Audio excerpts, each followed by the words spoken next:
Hello and shalom.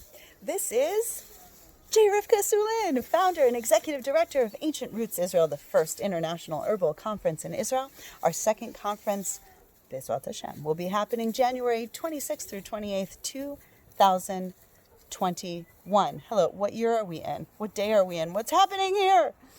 I am standing directly underneath the sun. Hang on, I'm just going to roll up my sleeves so that you can see we're rolling up the sleeves to the elbows. I didn't make this announcement yesterday. How many of you forgot to go in the sun and roll up your sleeves and uncover your hair, take off your glasses? My glasses are stuck.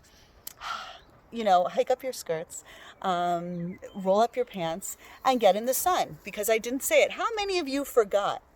Show of hands. How many of you remembered? Good on you. Maybe you should record this message then, since you remembered to do it. We are exposing the largest organ in our body, the skin, to the sun to get at least 15 minutes a day of vitamin D. Vitamin D is so essential, so critical for building and maintaining a healthy immune system in corona times and in all times. It's just a good thing to do. Okay. Not only that, but I'll give you another like maybe impetus to do this. When my kids were jet lagged, I had 3 little kids, ranging in age from like 5 to almost 1 year, and they were super jet lagged. And what I did was literally drag them on their feet. I know, not because they were falling asleep. And I just dragged them outside and took them to sunny areas and walked them around, just made them stay in the sun to help regulate their internal body clocks again to Israel time from America time. Incidentally, that was about 10 years ago, and that was the last time I've seen my family in America. So if my sister watches this, hi, I miss you. And if my mom is watching this, and I don't think anyone else in my family is watching this, but I miss you guys. So yes, the sun will also help regulate our internal clocks. It's a great remedy for jet lag, and also the moon as well. You're only getting half of the coin if you get the sun. So go out and get some moonlight tonight. I mean, I'm not going to record the video to remind you, but you can set a timer on your clock. And especially if you're having fertility issues as a female, getting some moonlight at the natural stages of the moon, wherever it's at, is really so important for cycle regulating. So that's a little aside. That's some bonus information. That's the bonus track. Okay. Today, so I should say, I have heard and read your messages, and I understand you want less plant walks, and this is great, because plant walks were only scheduled for, it was something I just wanted to do for the community during quarantine times, and I don't know how much longer we're going to have those. So after this week, we'll reevaluate cutting down on lessons for the next week, and then just know that these will probably come to an end. But you are welcome to take over, even when I can't do these. You know the drill. Maybe I'll come in once a week, or and whenever, but we'll sort it out. Okay, so today, because we're not having class for Yom HaZikaron, which is tomorrow, and Yom HaTzmaut the day after, I think everyone should know what the plant is that we're going to cover. But I went on an illegal run. It wasn't so illegal, but it was short. And it was at dusk, like almost nighttime, and it became nighttime. So, there was no one else around. Okay. But I really, really, really wanted to get this very special plant for you, this very appropriate plant for the day. So please enjoy, and let me know what you think in the comments below. Okay, so in honor of Yom HaZikaron, I want to show you this plant here. It has really soft, almost sage-feeling leaves with parallel veins. It looks, but it's fuzzy. I was going to say it looks something like the plantain a little bit, although plantain is not fuzzy. Okay, and although maybe some plantains are fuzzy. So basil rosette, a bunch of leaves coming out. You know what I'm about to show you. These really, really beautiful soft leaves. We're going to move up the stem with it. Okay, we've got a round stem. I want to show you. It looks like the leaves are attached almost to the stem. Do you see that? Let me change my camera angle. Dam HaMaccabim. There we go. Such an interesting plant. Hang on. I just want to get some close-ups here before I have to go. Okay. So it almost looks like, there we go. It almost looks like, of course, they say the blood of the Maccabees. This is red everlasting. Okay, although my app identified it as pink everlasting, so it may be as colorblind as I am. And it almost looks like,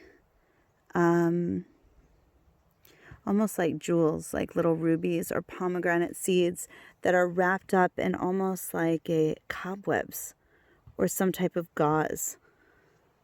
Look at that. It looks like surrounded by cobwebs. And these little clusters on the top. Let me try to focus in. These flowers have an incredible smell. To me, they smell faintly of maple syrup. And there's a cereal that my kids ate that they say it reminds them of, and I can't remember the name right now. But if you look at the flowers, oh my goodness, it almost looks like little mini raspberries, doesn't it?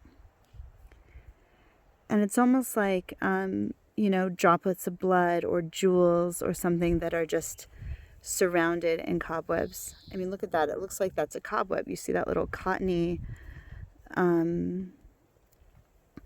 between the two, the branching stem here. You can see that ephemeral kind of cottony look. And the whole plant is surrounded with that. Okay, here's some more. Or not. Or yes. Okay, there you go.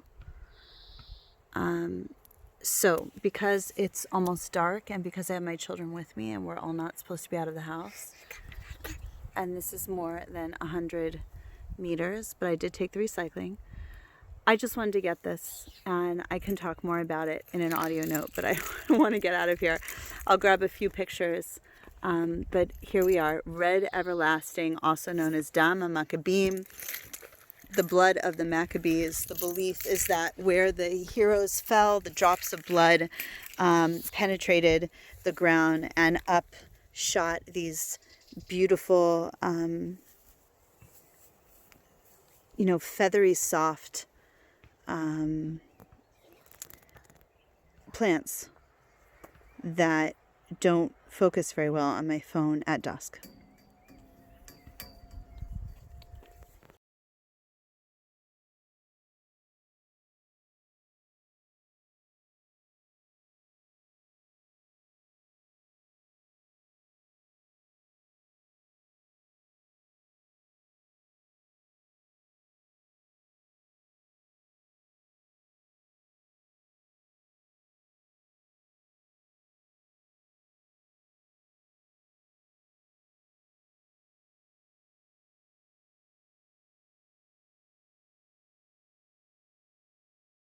Hi, and we're back.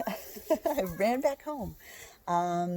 It's the next day because it was too dark to make a video outside yesterday. I've been standing I'm standing in my wild weed garden, as you know, and I keep trying to make this video, but I have three of my younger children following who were doing special effects and throwing oats at me the whole time.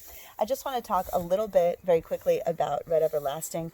I do not use Red Everlasting, and truthfully you probably haven't either, because unfortunately it's a protected plant in Israel. That means you can't pick it, you can't use it, you can't take its seeds. But if you have it growing in your yard and you planted it and it belongs to you, then all bets are off and you can do all the experimenting. I got a little oat that pinched me just there. Okay, so red everlasting is actually in the daisy family, and medicinally, the Arabs from the region have used this plant, and they've done some scientific research, and I will send you the links shortly. It's antimicrobial, antiviral, antibacterial, which most plants are in a lab.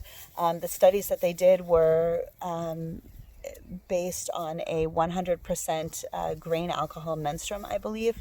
So this isn't so helpful because the plant is often used as an infusion, which means, there's water soluble properties that are not going to be in 100% grain alcohol that we wouldn't know about from a study like that, which is the problem with these types of scientific studies. There's kind of a common sensitivity, common sensibility / sensitivity that's lost in the parameters of these studies. But the plant is used. The plant is used mostly for gastrointestinal difficulties. So if I were somebody who had, some kind of chronic gastrointestinal issue, I would think about maybe growing this plant and experimenting with the plant. There's no known toxicity with the plant, but there isn't a lot of research done on it either. And like I said, research is skewed, as well, because if you're using it as an infusion and not as a tincture or not as a 100% alcohol tincture, which most people don't. Anyway, it's used for diarrhea. It's used, I think, for dysentery. It's used for different stones, kidney stones, this kind of thing, gall stones. Has a wonderful smell. There's a wonderful essential oil that, according to some accounts, is made with all of the everlasting species, and in others, just one particular one, Italianum or something. I don't know. I'll put it here, but it's not the same one. And the essential oil has similar indications and is used similarly. Hang on, sweetie. So let me see. Train of thought. Hello. Hello, train of thought. Goodbye, train of thought. I'll catch the next train. Right. So essential oil. The essential oil has been used. I'm sure it could be used as an essential oil, especially if all of the aerial parts are used. And thank you. You can eat the oat.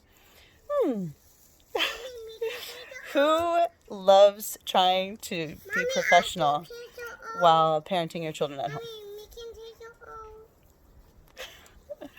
But because I homeschool, they're always at home. So I get to exercise this muscle a lot. But I don't make videos and phone calls like this. But here we are.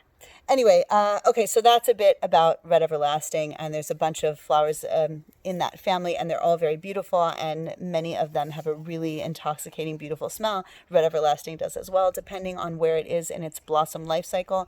The smell may be stronger or weaker. Like I said, reminiscent of maple syrup in my mind, anyway. I think that's it. I think I covered everything I want to say about it. If you have any experience with this plant medicinally, please comment below. Please let us know. Let us know how you use it. Let us know a bit about it, because I, obviously cannot unless I find a way to get it into my wild weed garden. Thanks.